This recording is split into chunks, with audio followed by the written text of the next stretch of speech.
Dean and Sam, keeping it true.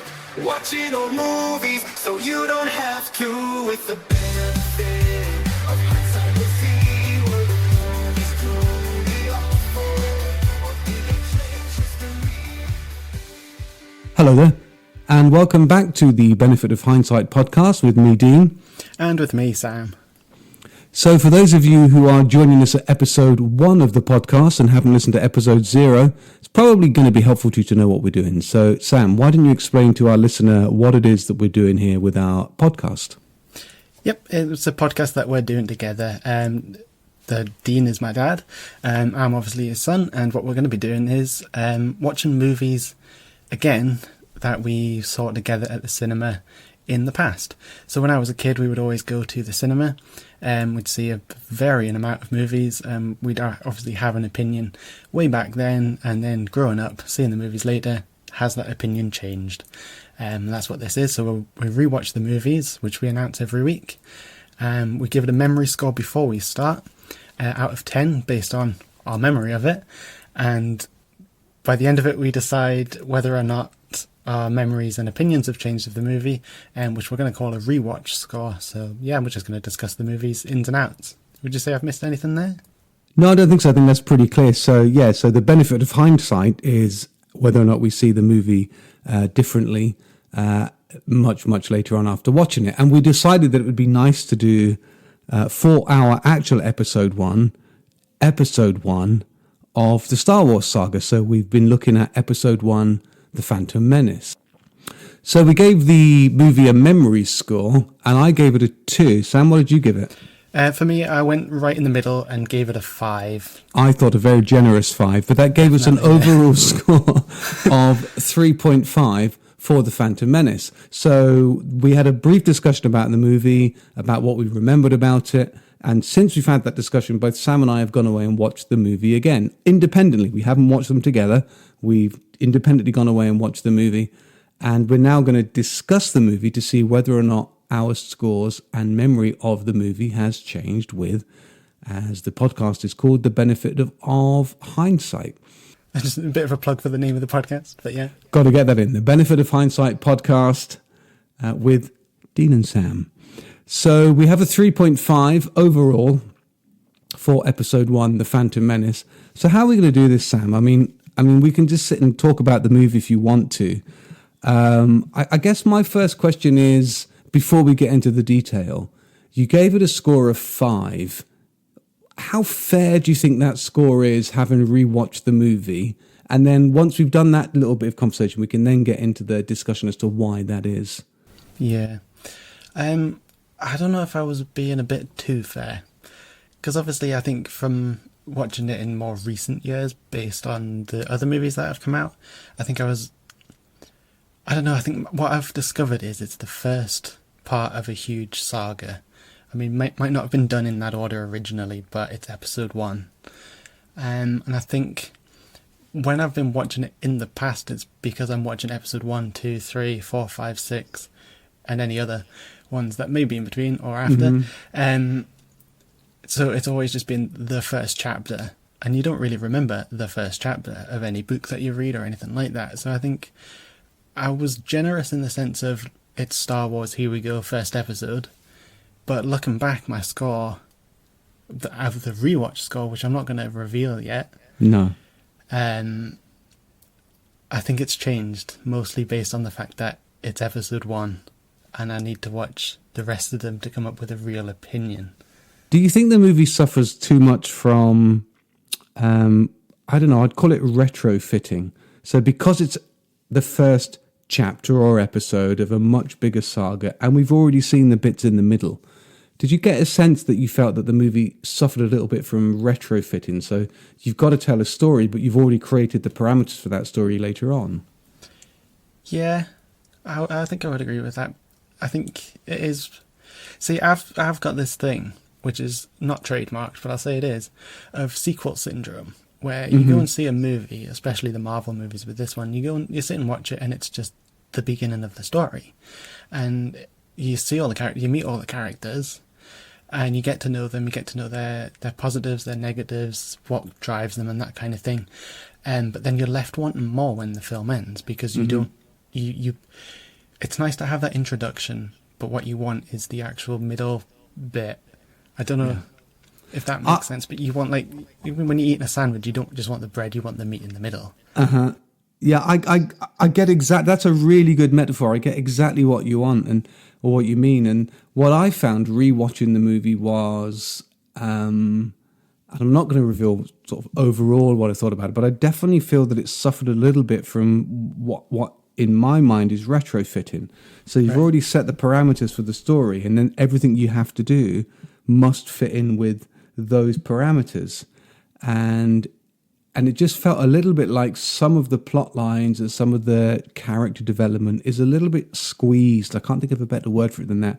Squeezed because of that. So, you have your Obi-Wan Kenobi. He has to fulfill a certain kind of design, potential, or whatever. It can't just be a character that's free to develop in its own way, because we already know where the character's going to go. And a little bit, I guess a little bit of that is also true with the character that plays Darth Vader or Anakin. You know where it's going. So there's a little bit of things that have to be squeezed into it.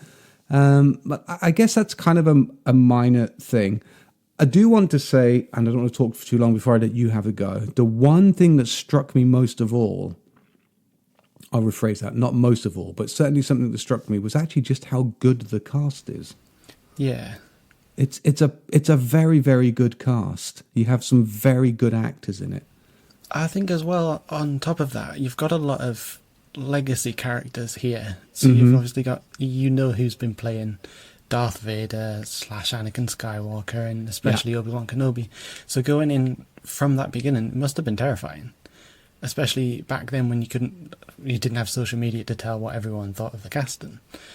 But as you say, I think for me, mostly with that, it's based on the characters that are already existing, especially Ewan McGregor's Obi-Wan Kenobi, because it's convincing and it works, and he plays it in a way that says, okay, this is that same character that Alec Guinness played, but he's younger, and you can clearly see the trauma and everything that he's been through in the lead up, and you can understand his motivation. But again, is that not just because we've seen the other movies, whereas this as a standalone? But that's not the point you're making anyway. But no, I think you're absolutely right, though. That's absolutely true. You can, the characters, the actors, if you like, Ewan McGregor is absolutely bound by sticking by the performance of Alec Guinness, who was a fantastic actor. And actually, to be fair to Ewan McGregor, he does a very, very good job. There's no question that, of course, they don't look alike. That would be ridiculous. But certainly you get a sense that that's the same person, just a younger version. But if you go through the actual cast, and bearing in mind it's 1999, you've got Ewan McGregor, who's hot property. You've got Liam Neeson, Natalie Portman. These are all really, really strong actors at that point. They're not unknowns, as it were. It's a good cast for a big Hollywood movie. And I think ultimately they're all sort of very good in what they do. And in fact, did you notice the very young Keira Knightley making a performance as well? That's always one of those things that's like a random bit of trivia that people get. Even today they get them both confused. It's quite interesting. Was that before Pirates of the Caribbean? It must have been. Definitely a long way before. Much before. And actually I think it's probably before. Even for people like Liam Neeson and Ewan McGregor, it's definitely before some of the bigger hits they had a bit later on, Moulin Rouge and Taken with Liam Neeson. But they were definitely kind of well respected actors at that point. So the cast, I think, is actually pretty good. They've all signed on. They know what they're doing. They're stuck within the kind of confines of what it is that they've got to do. One of the things that I find quite interesting about Liam Neeson is behind the scenes, he hadn't read a script apparently before he agreed to being in a Star Wars movie. And I don't think it really mattered to him. I think on face value it was, I'm going to be in a Star Wars, so I'm just going to say yes no matter what. And I don't know if he regrets that decision now because of like what it came out to be and the reception that it got. But it's quite brave, really.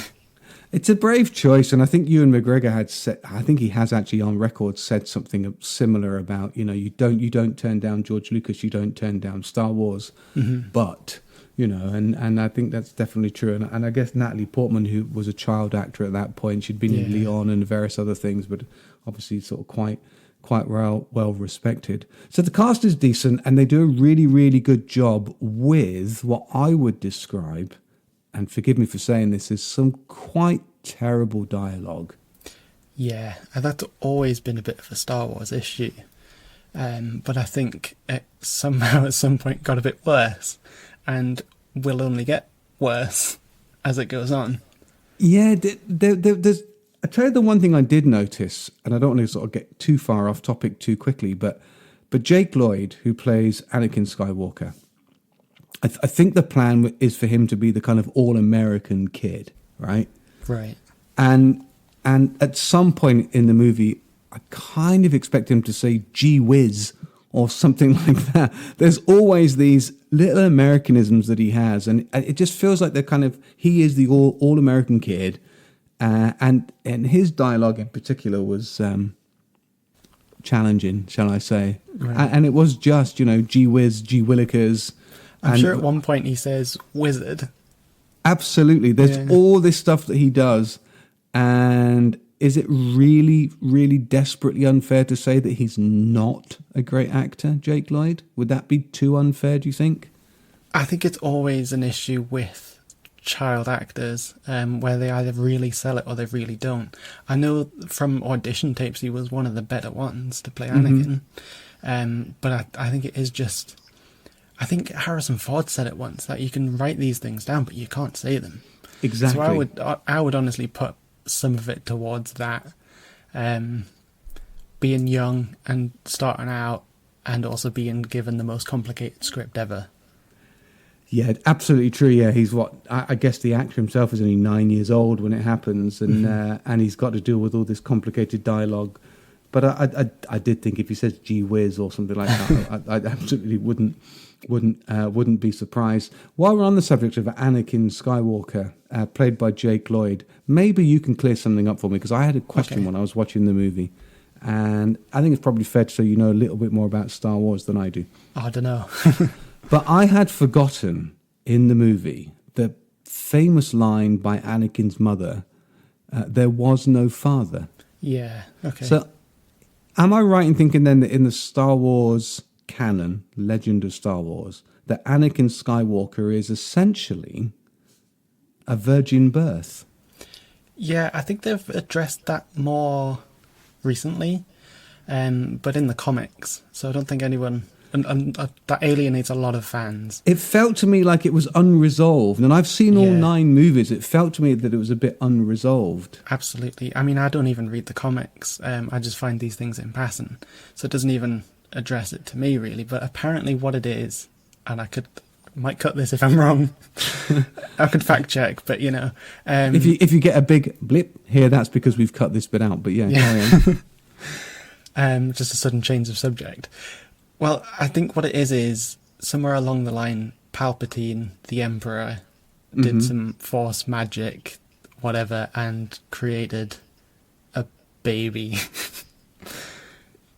I could probably explain that way better. No, I get it, but it just seems to me like, again, I said this in the first podcast that we did, that George Lucas, at this point, is the creator of Star Wars, this enormously popular, iconic trio of movies, and there's a desire to start that again. So they give him a blank check, they give him a blank canvas, and they say, "Okay, George, go away and do your thing." And he writes this thing that he just then can't get out of. And so it then takes all this extra work outside of the canon of the 9 movies to explain something that you just kind of put in there, and then it felt to me like it was completely unresolved. Yeah, see, I've got a really interesting point that I was going to save as more of a conclusion, but I'll bring it up. But the other thing as well is that is a habit that hasn't died with Star Wars. For the Rise of Skywalker, Episode 9, an answer to a question came from a level in Fortnite or something like that. So you're alienating everyone even more just by trying to fix your mistakes. The point that I did want to make, though, which I've written down, so hopefully it kind of works, to say it out loud. Art is subjective, but George Lucas made The Phantom Menace for himself. And I think what I was trying to get at with that is he's made a film that only he really understands. So he's got all this background and all of this information, and he watches the movie and goes, okay, that makes perfect sense based on the story that's in my head. But it doesn't translate on screen. And there's certain aspects of the story, as you say, that just seem a bit open-ended, and it leaves the audience filling in the gaps themselves. And I think that is a bit of a downside of storytelling and filmmaking. And I'm not saying that George Lucas should turn around and remake the movie and put every little piece of information that you might need in it. There's a good bit of dialogue that I also made a note of that backs that up. But I think, in a way, you do need to say what you're trying to get the point across is. And I'm not asking for him to simplify the movie. We know it's about a kid who becomes a Jedi and turns evil. But there's just little bits here and there that feel like... Because another thing... I'm just getting sidetracked here.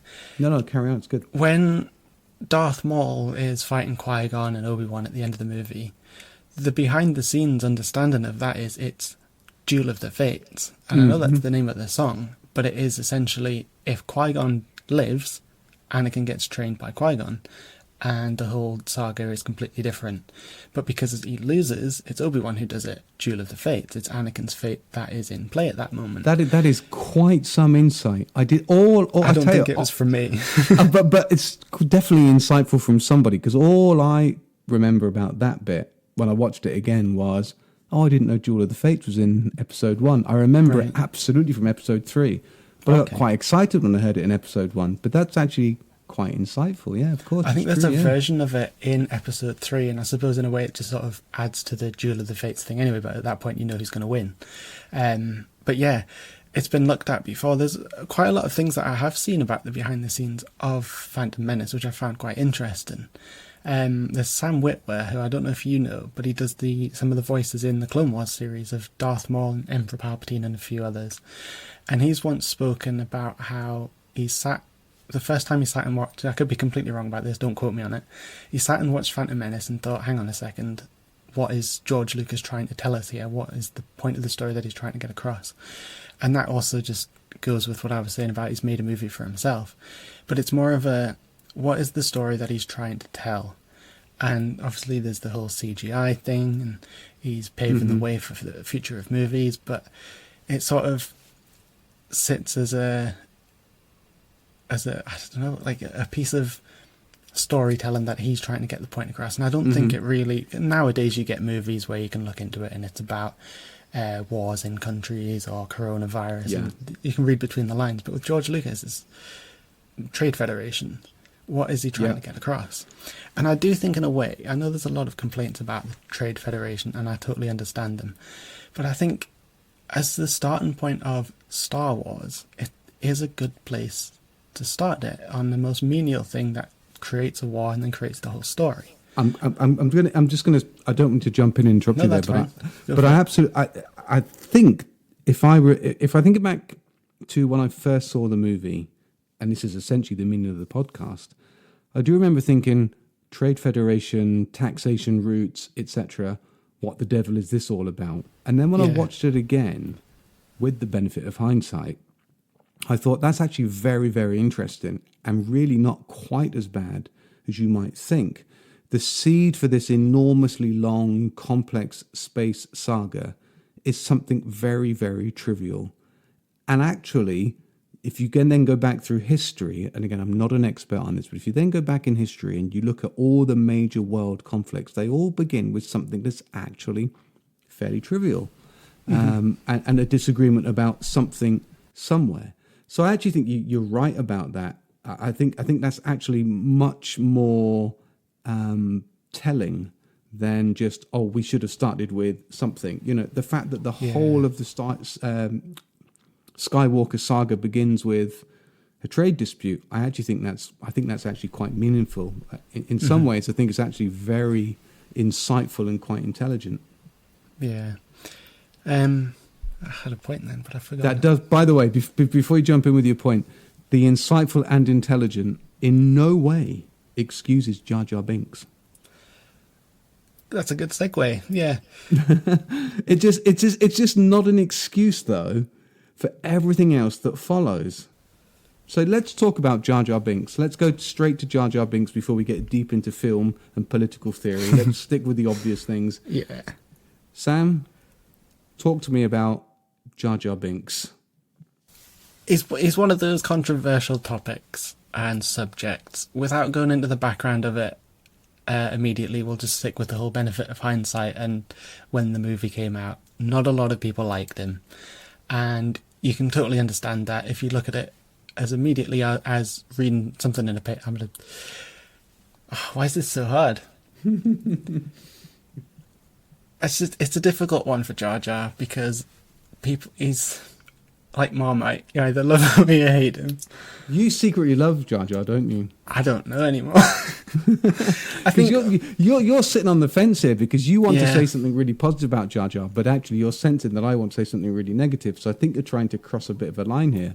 Do you know what I think it might be? Go on. Sorry, interrupted. I think it might be that he's got so few redeemable moments that are outweighed by the horrible ones.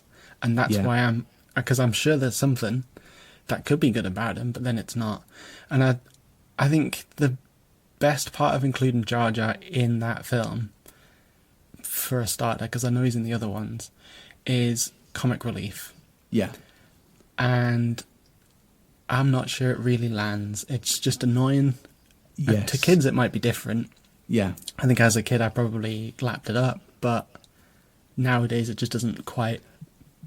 We'll come Yeah. back to that kid thing in a second, but you're right. I think absolutely Jar Jar is comic relief, and that's fine. It's absolutely appropriate in a very serious movie that's set in the tone for a series of other very serious movies. I think it's absolutely fine to have a comic relief.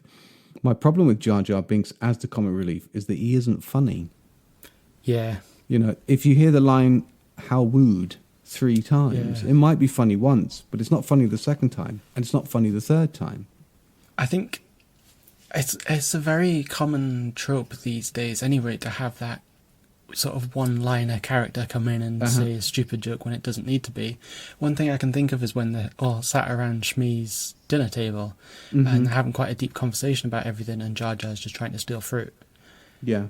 As you say, it works funny once, Yeah. but then repeatedly it doesn't, which is ironic in a way because there's sort of the rule of 3 with this sort of thing.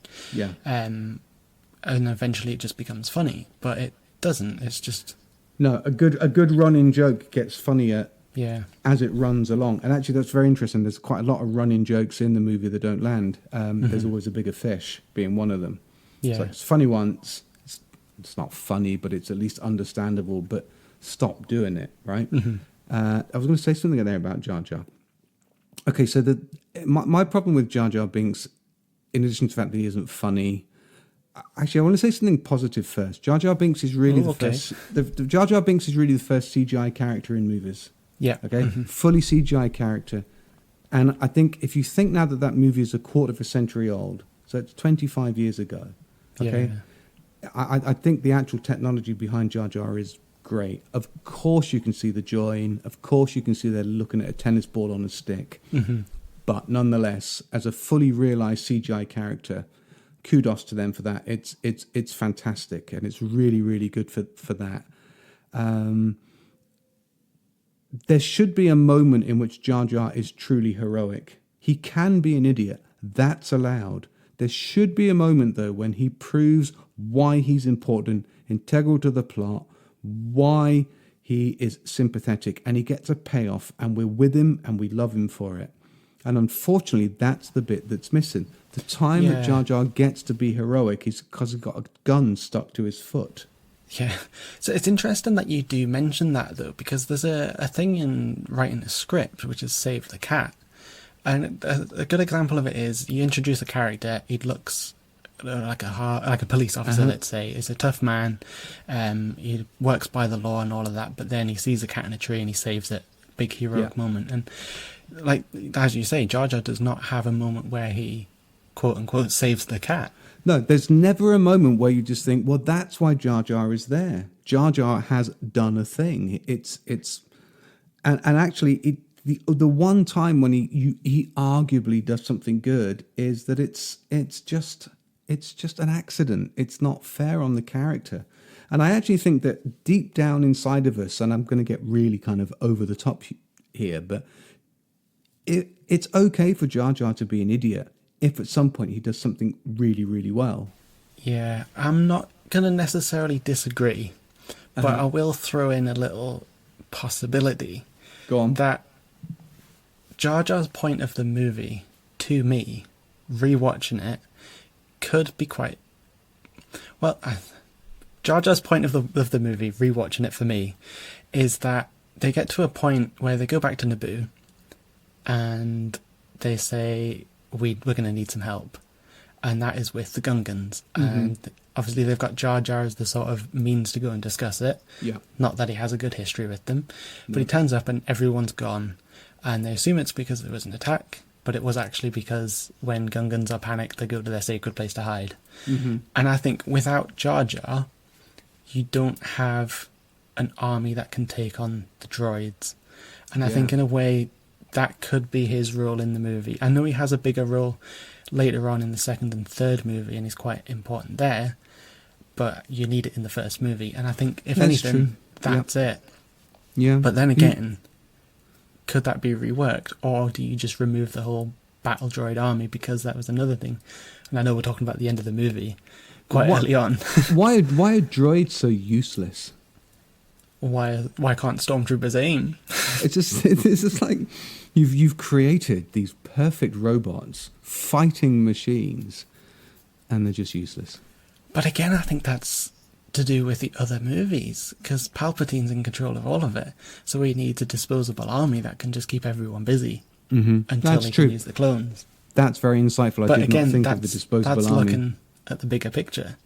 That's in a different sense of the term. That's the benefit of hindsight. Looking back, not at all related to our podcast, but with the benefit of hindsight, you can see Palpatine needs a disposable army. But there's no threat really from the droids.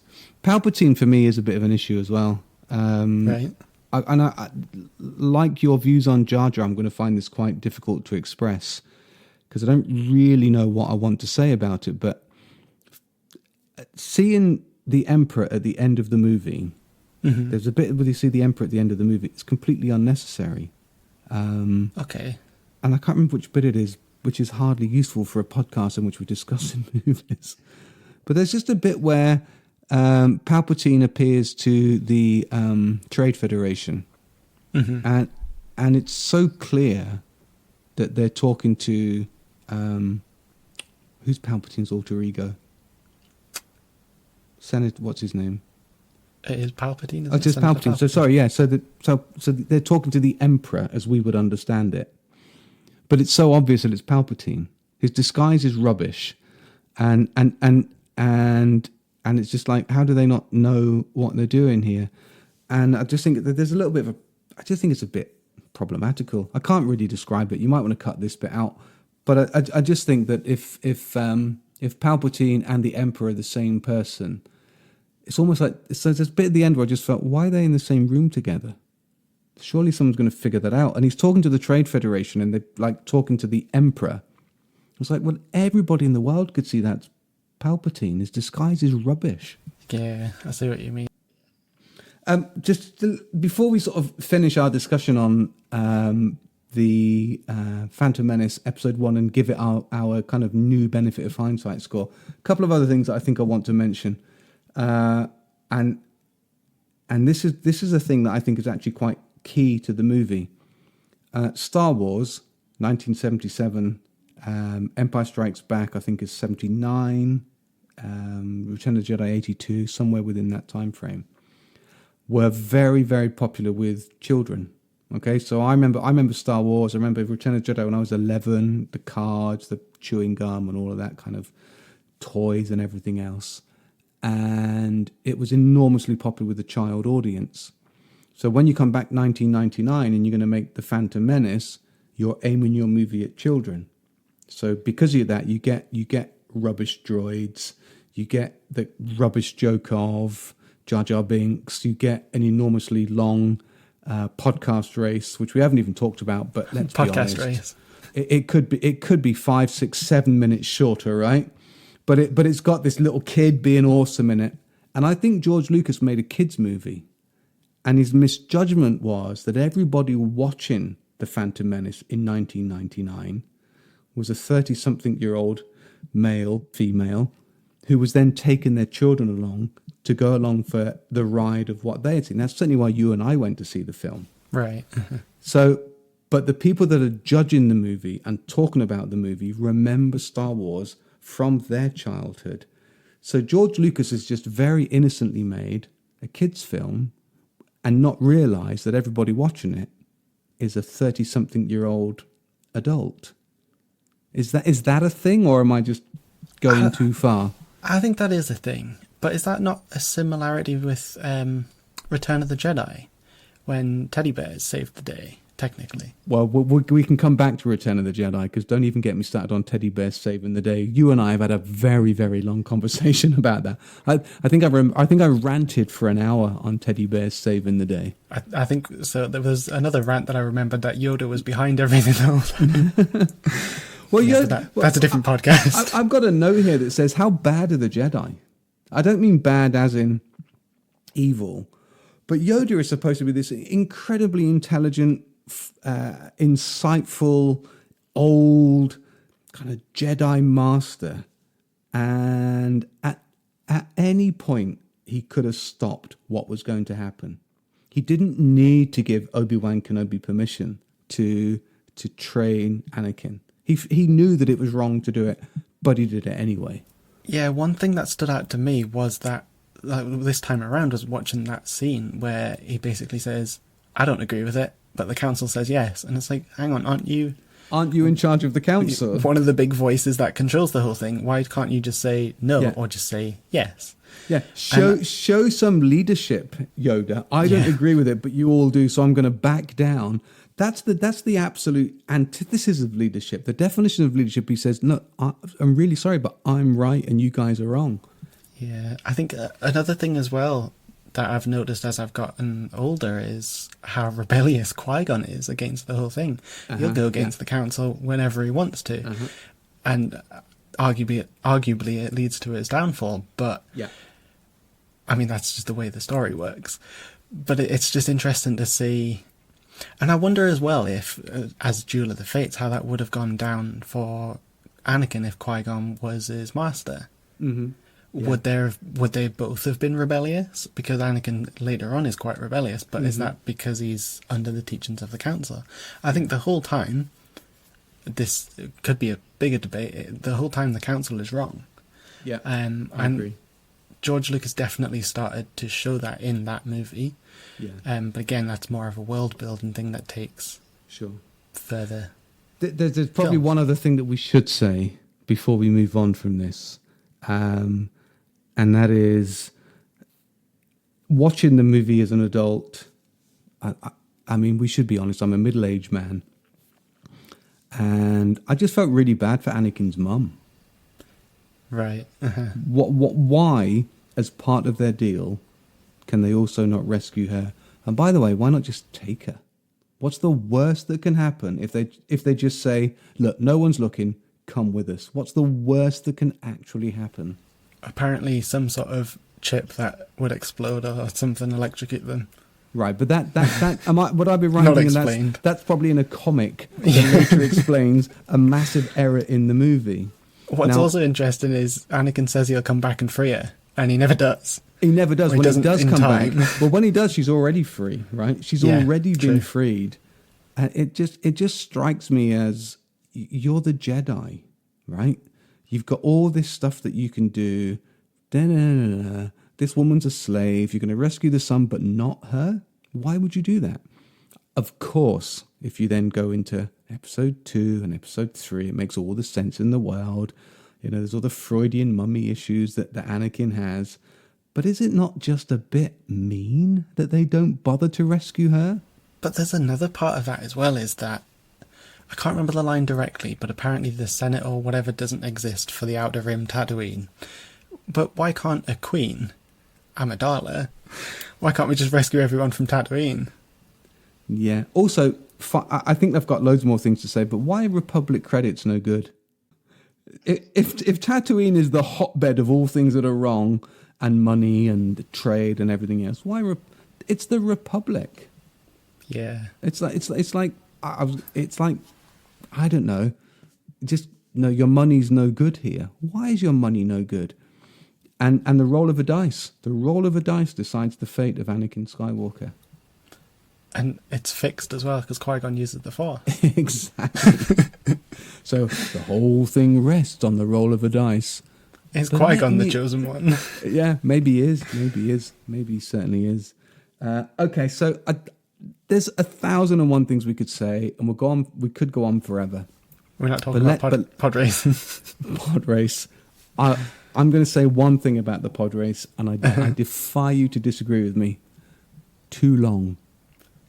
I can't disagree with that. It's too long. It's too loud. I thought this actually, just a quick note is, did it need to be 3 sort of laps? Could it have just been one, Yeah. one quick lap?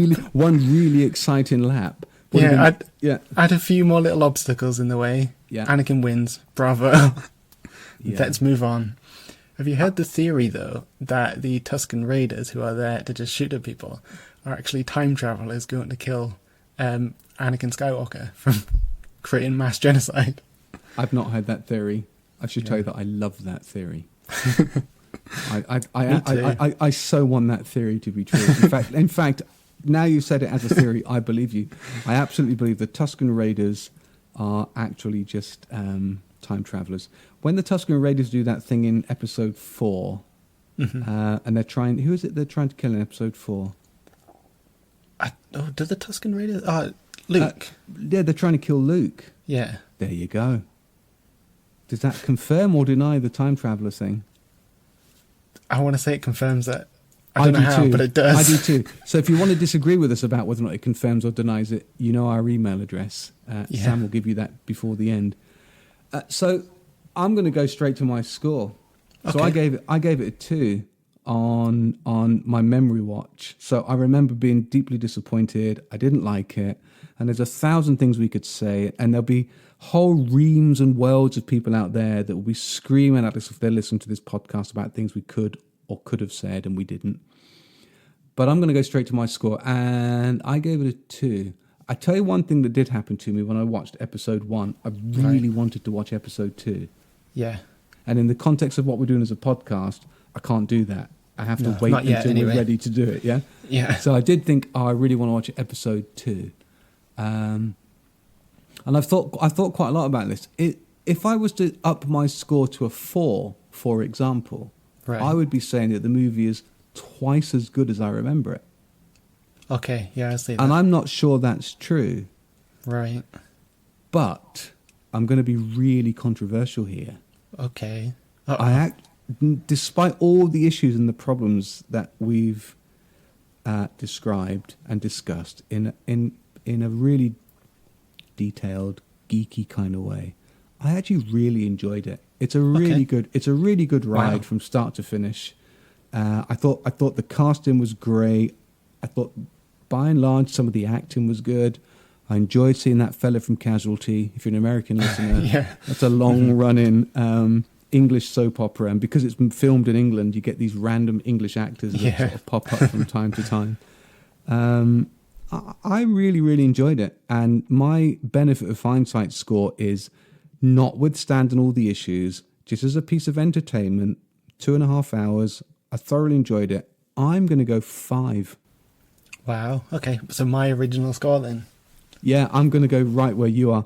There are, of course, enormous problems with the movie, but actually, what a ride. I really enjoyed watching it. It's a 5. So obviously my memory score was 5 out of 10, which is where yours now sits. And I think we've got a bit of an interesting thing here, and I'm not going to give my score until after I've said my piece. Okay. I don't think it's a terrible film. It's got its enjoyable moments, and I think what I've made note of is the music. John Williams' score always works. Can't go wrong with John Williams, right? I thought Exactly. that. Absolutely can't go wrong with that, yeah.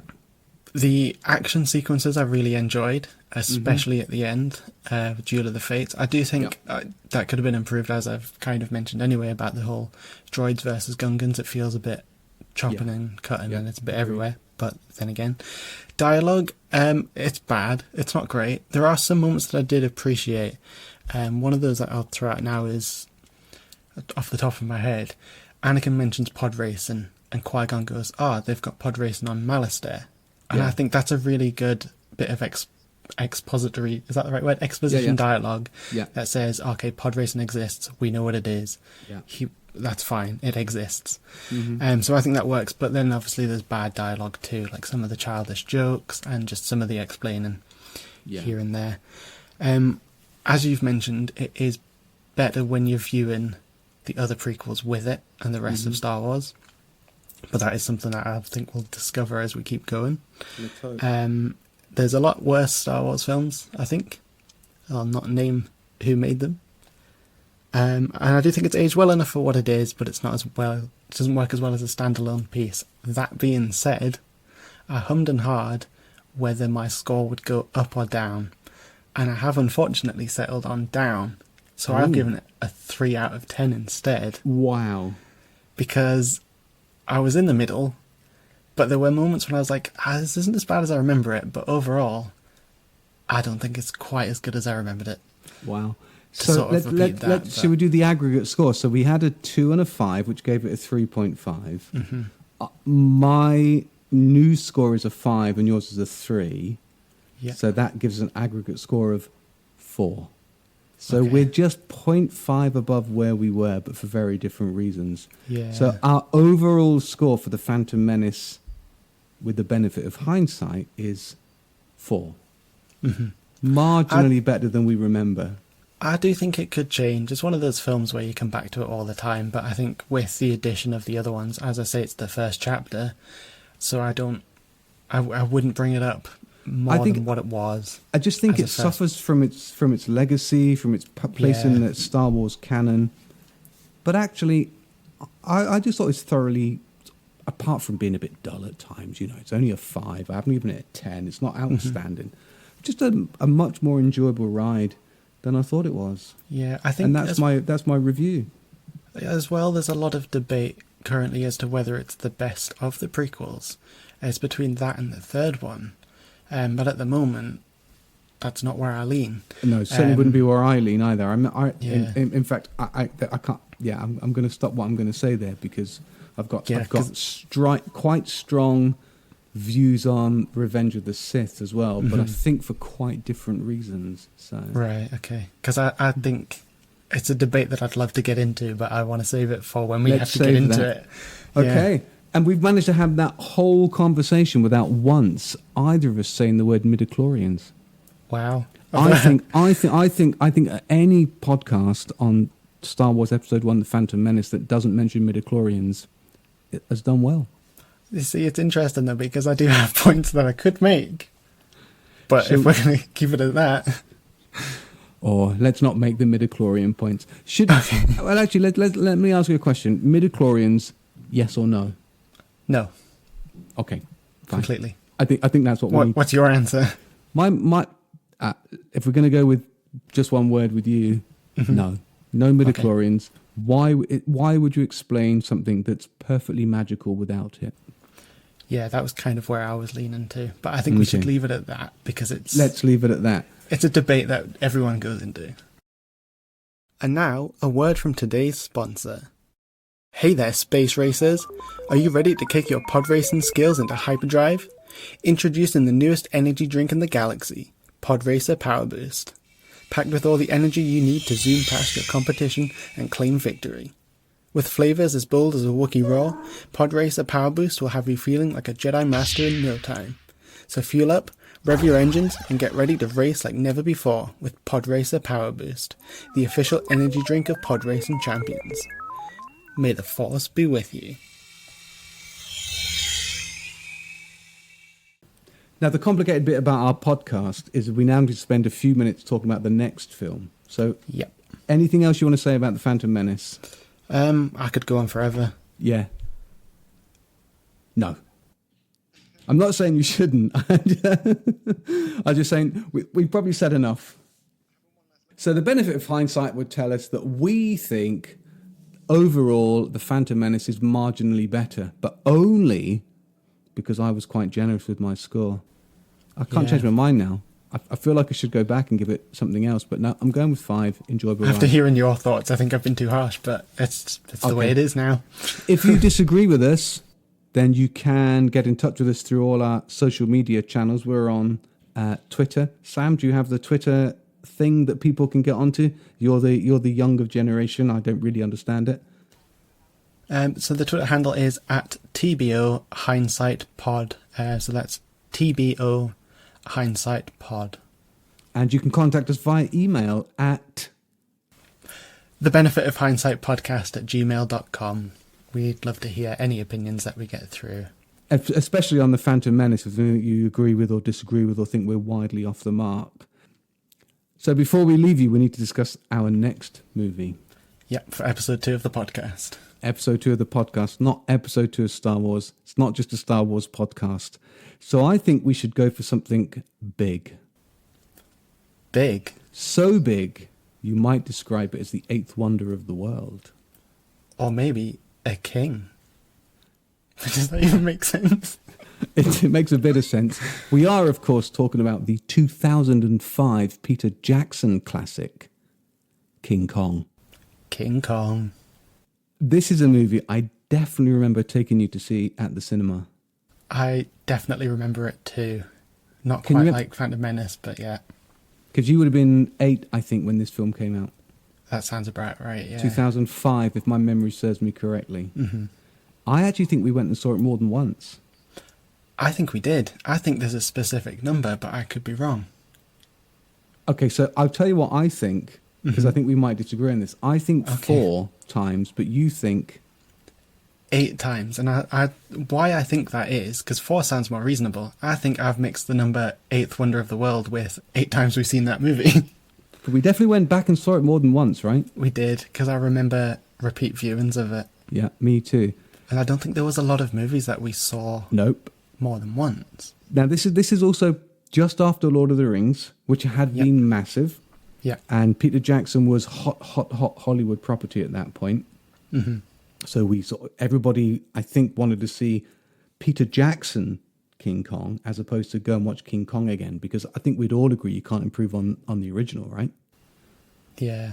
Well, yeah. Well, yeah, I mean, you know, that's I guess that's popular opinion. But what's your memory of King Kong then? We saw it multiple times at the movies. What's your memory of it? Do you know what it is? This is one of those movies that I haven't actually seen for a good amount of time. And I think as a kid, I really enjoyed it. I know I had the toys. I had a very specific gimmicky toy, which I could get into, I suppose, at some point. But I remember really enjoying it. And I think that was kind of my first introduction to that sort of world and King Kong as a character. So I think it's a shame, though, because I haven't watched it recently. I know that kind of helps with the podcast. Yeah. But I think if I'd really liked it as much as I remember I did, I think I would have watched it more recently. It's very interesting. Interestingly, I again, you know, with a lot of these films, I don't think I've watched it for... it wouldn't be an exaggeration to say anywhere between 10 and 15 years. Yeah, I don't know if I think at some point I did try and watch it, but couldn't quite get into it. My memory of the movie is, and I think we'll probably agree on this, I loved it. I thought it was amazing. I genuinely liked it. And for about 5 years afterwards, if you'd asked me, hey, what's your favourite movie? I would have said absolutely King Kong. Absolutely Peter Jackson's King Kong. I know I've asked you that before and you've answered it, and there's one scene that sticks out to me as one of your favourite scenes of all cinema. Which is? I think, don't correct me if I'm wrong, because obviously I want to know for the film. It's the scene where King Kong, and I think her name's Anne, if I'm not mistaken, are on the ice in New York. And Absolutely. they're skating around. Yeah. The one thing I'll say about that is whatever happens in this podcast, whatever view I have that changes on King Kong, the King Kong soundtrack will always be my favourite soundtrack of all time. Right. And that scene you're referring to is, it's just see, here's the King Kong thing. It's about this beautiful all-American woman who appears to fall in love with a giant monkey. And it's about a giant monkey who appears to fall in love with the all-American woman. And what do you do with that? If you're a filmmaker, what do you do with that? How do you tell that story in a way that everybody's not going to go, oh, don't be ridiculous, okay? Yeah. And so in the movie, you get this thing, the piece of music is called Central Park. Right. And they're doing the ice skating thing. And it's just beautifully shot. It's incredibly sympathetic. It's the best piece of soundtrack music of all time ever. And if anybody disagrees with me, do get in touch with the Twitter. I can't think of a better one. And it's a beautiful moment. And it's the moment where you can suspend your disbelief for just a few seconds and think that it's perfectly okay for this odd, not even odd, interspecies romance to happen. And to be able to perfectly capture that on film, I think is a staggering achievement.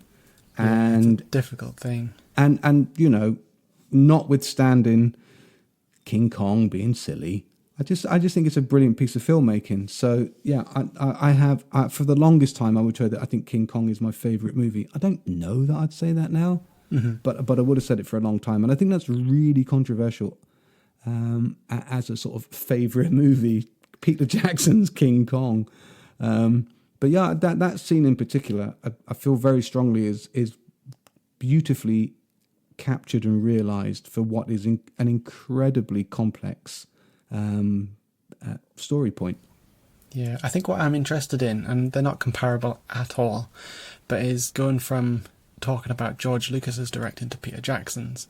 Yeah. And I don't want to start any arguments of skill and ability, but it's just they feel like two opposing sides. Yeah. So I think it might be quite interesting to rewatch it with that. I don't think I've seen King Kong since being a film student, and that's not like a brag or anything. I'm not that good, but it would be interesting to Don't be watch so hard it on with. yourself. Thanks. It'll be interesting to watch it with those eyes, I think. Yeah. Okay, so let's go with a memory score of King Kong. Do you want to go first or second? I don't mind going first. I think for me, I'm going to give it a 7 out of 10. 7 out of 10. And again, I think realistically, I wanted to say 6 out of 10. Okay. But I think there's an element of I'm interested in seeing the number potentially go down. Not to hate on a movie I've not seen yet, but I just want to keep it in a nice little place, I think. A nice high note. I got to tell you, it's quite difficult for me, this, because Yeah, I can imagine. in the context of the podcast and, I don't know, the passionate way in which I've just described that scene, it would be really easy to give it a 10 because it was, for the longest time, my favourite movie. So you're going to give it a 1. But I haven't seen it for a long time. And time and age and things are an odd thing.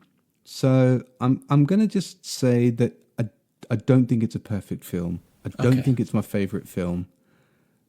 But I do rate it very, very highly. So I'm going to give it a 9. Okay, wow. Wow. Interesting. I mean, my memory of King Kong is such that it's definitely a 9 out of 10. So you don't want to give it a perfect score, so the best you can do is 1 lower. Well, it could be a 10 when I rewatch it. By all accounts, it could also be a 1, you know. Yeah. Because I'm not sure about the casting of Jack Black, but we can come back to that. I forgot about that, actually. Yeah. Absolutely. So you gave it a 7. 7. So we've given it a score of 8. Okay. An overall memory score of 8 going in. And, you know, I guess after we've done a few more of these podcasts, we'll know what that really means. But that seems very high to me. Yeah. It's going to be interesting, I think. Can you imagine all the emails we're going to get from Star Wars fans that we gave King Kong 8, the Phantom Menace got whatever just throw in it was. a little cannot confirm nor deny that these are my true views and opinions. Yeah.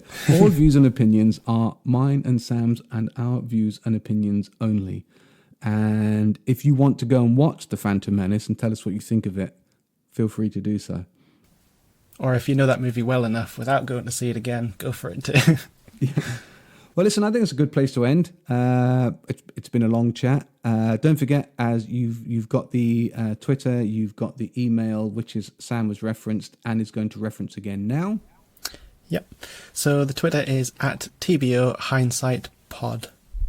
And our email is the Benefit of Hindsight podcast at gmail.com. Do email us with any of your views on Star Wars The Phantom Menace or King Kong. If there's any film you want us to watch anywhere between 1999 and 2015, you're probably on pretty safe ground.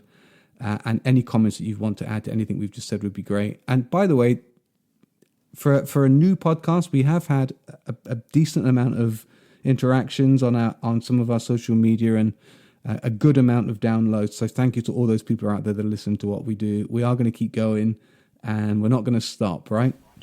No, not anytime soon anyway, yeah. But yeah, I'd also just like to back that up with a thank you as well to all the listeners, and hopefully those listeners are listening now as well. And if you want to share the podcast with anybody else, please do so. The best way to get this out there is for other people to share it. We're doing our best, but it's a nice thing that we're doing, right? We're not film experts. It's a father and son talking about films they saw when you were younger. And it's a nice thing. I think it's worth sharing just because in a world where some things aren't so nice, this is a gently nice podcast. Would you agree? Yeah, absolutely. Yeah, we're not going to be going into I can't even say it. We're not going to be going into huge debates or anything like that. So it's really nice. You went huge debates instead of existential, then, didn't you? We're going to have to leave that in if you want that joke to stay. Oh, we have to keep that in for the joke. We're not going to go into huge debates. We're totally keeping that in. Fine. Okay, well, listen, thanks very much for being with us for this podcast. I've enjoyed talking about The Phantom Menace. Looking forward to now going to watch King Kong. Genuinely looking forward to watching King Kong, I have to say. Yeah. So it's goodbye from me. And goodbye from me too. And we'll see you again on the next episode of the Benefit of Hindsight podcast.